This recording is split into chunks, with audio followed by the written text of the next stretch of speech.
Hello everyone, আসসালামু আলাইকুম। আশা করছি সবাই ভালো আছেন, সুস্থ আছেন। সপ্তাহের ব্যস্ততা আর দৌড়ঝাঁপের মাঝে হঠাৎই একটুখানি বিরতি নেওয়ার সুযোগ মিলল। আমি, আমার হাজবেন্ড আর আমার রাজকন্যা তিনজন মিলে রওনা দিলাম কাছের এক রেস্টুরেন্টে। উদ্দেশ্য খুব সাদামাটা, একসাথে কিছু খাওয়া, কিন্তু মনে জমে থাকা ক্লান্তি ভাঙার একটু মুহূর্তটাই হয়ে উঠল বিশেষ। রেস্টুরেন্টে ঢুকতেই চেনা সেই গন্ধ, মশলা, ঘি আর খাবারের।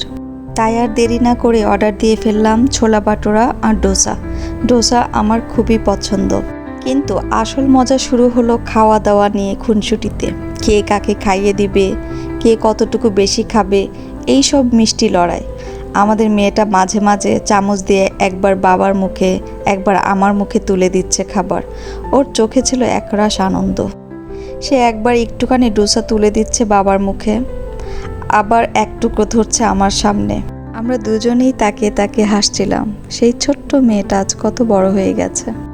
বড় সড়ো প্ল্যান নয়, কেবল একটু খাওয়া দাওয়া আর একসাথে সময় কাটানো।